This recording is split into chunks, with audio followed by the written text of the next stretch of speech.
have to realize that not many people do this kind of work because it's hard. Yeah. It's expensive. You have to have good weather to do it. And it's also not, it's like I said, it's hard, it's not easy. It takes a lot of perseverance, and not everybody can be out in the boat all day and, and trying to catch sea turtles and record them, and Right. and then when they catch them, get all the data from them that you can get. So being able to do this is pretty special experience, and I think we have an obligation to report what we find out here in the water to the public and let them know that the turtles are relying on this habitat in these particular areas. In some of the areas, they're thick with turtles. They're not spread out evenly over the ocean. There are some areas that are absolutely critically important for them. Right. And if it's letting people know that they need to slow down in those areas on their boats so they don't run them over, or that we need to keep an eye on the habitat in those areas so we don't destroy it, that sort of thing. I think that's really important. So, from my understanding, and it seems like, and from my experience in general, is that education awareness is just probably lacking overall. I would say so, yeah. And so lack of education, education is power. If they don't know, then how can they make a change? So, this is why things like this are important, because there's a connection when it comes to conservation, and you talked about it, everyone has a niche. Yeah. You know exactly what you're doing to find the turtles, get the research done, collect the data, but then how do we spin that into providing the knowledge that people need to know? And so this is why collaborations like this are cool. I don't think there's enough conservation organizations, but people that come together collectively, because collectively you can do so much more.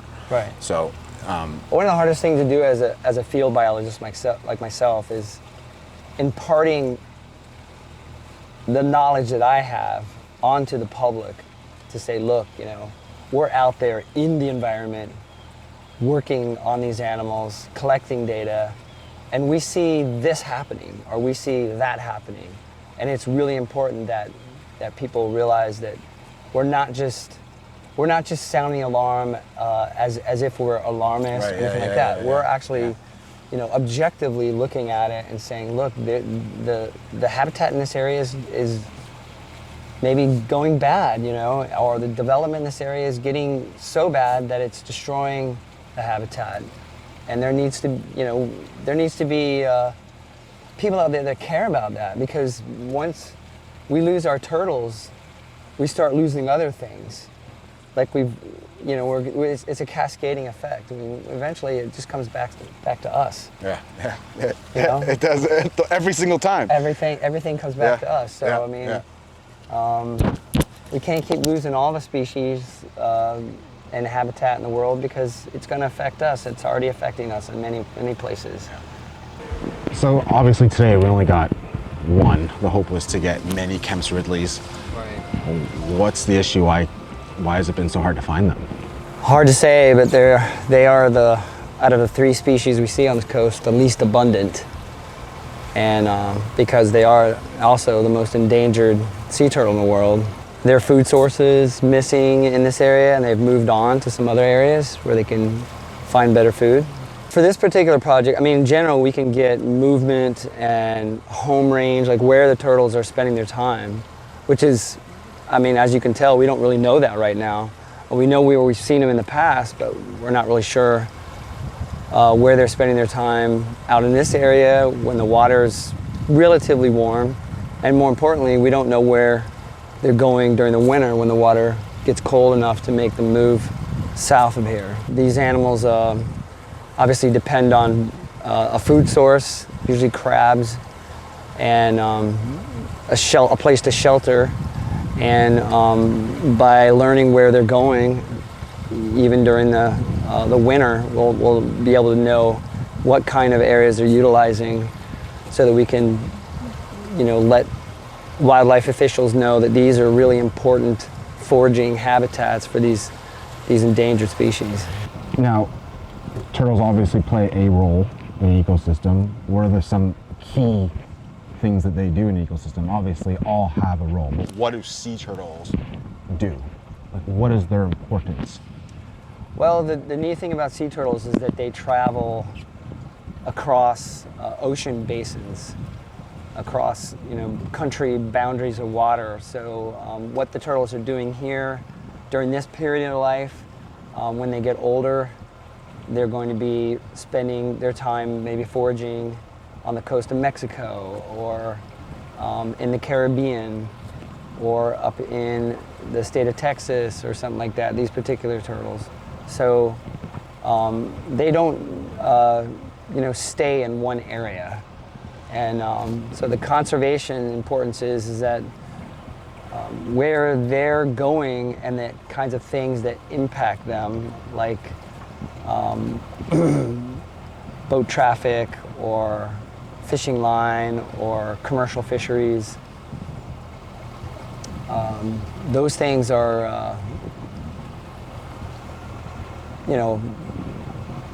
going to show up in the animals themselves. They're sort of canary in the coal mine. And so because they travel so many different places, what's happening to the turtles is really what's happening to our ocean. So in some sense, they're an indicator species, would you say? Yeah, I would definitely say that.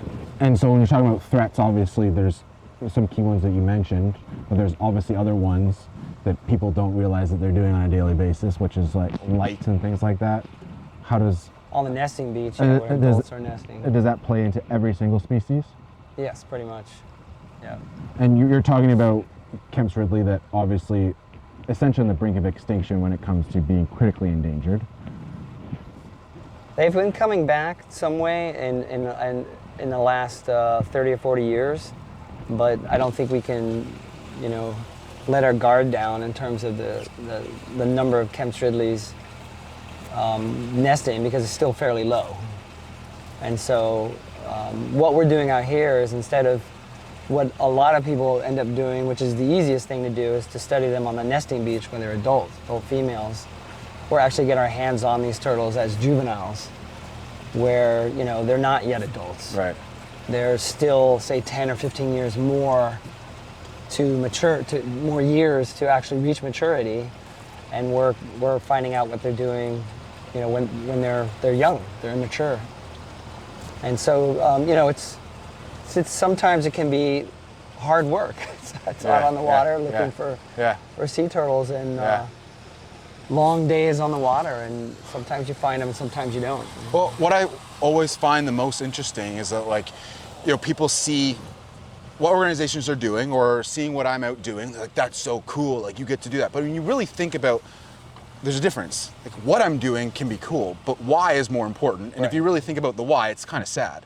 You're not out because you want to be doing this. In a sense, you'd rather not be tagging them, but we're out here because you kind of have to, and it's the why that's more important. Right. Which I think is the most important part to get across, is that not just sea turtles, but so many animals are in trouble, and you need to take measures, just like you guys are doing all the time out here, once a month? Yeah, at least. Once a month, doing important work that, it could be cool to a lot of people, but we've kind of created our own jobs by not protecting and managing ecosystems and wildlife properly, and now we're trying to clean it up. So that's why funding is important to do this type of thing, because without it, we'd probably be, a lot of these species of sea turtle would be in a much more dire situation. Now, if people could do one or two things that would help sea turtles, what do you think the most important things would be? I would think one of the most important ones are just try to get away from single-use plastics. Make sure that you, keep your garbage in your garbage cans. And there's so much garbage out in the ocean that it's just incredible. If you're fishing, keep track of your monofilament line. Monofilament fishing line is, known to, and I've seen many times when turtles get wrapped up in it. And, if people could just be more cognizant, more aware that what they do with their own, in their own houses, in their own neighborhoods, in their own areas, is also potentially impacting many other animals, including sea turtles. Even though they're in the ocean, eventually garbage will make its way out there into the water. So that's a big problem. You talk about there's so many things that impact the sea turtles, from whether it's light or habitat destruction, or there's just so many. What is, do you think, the biggest threat to all of them when it comes down to preserving or conserving? I mean, I spend a lot of time on the nesting beach. So, I mean, I think just living so close to the water, people love to live on the beach, or in this case, on a canal and a river that connects to the ocean.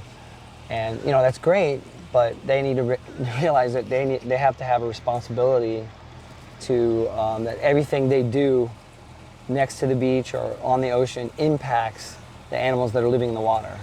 Just like if it's on the beach, if it's lights, if it's seawalls, if it's fertilizer on their grass, all of that stuff will eventually get into the nearby waterways or nearby ocean, or impact the animals that are trying to basically survive. Right. And sea turtles, unlike a lot of other animals, they rely exclusively on nesting beaches to come ashore and lay their eggs. And if there's no nesting beaches, there's no sea turtles. So, but in some way, if we can protect those nesting beaches for the turtles, we can also protect them from many other things as well. Right. And I think that goes with the ocean too. If we can protect the ocean, from things that impact the turtles, we can also protect other animals as well, like sharks, for example. Right.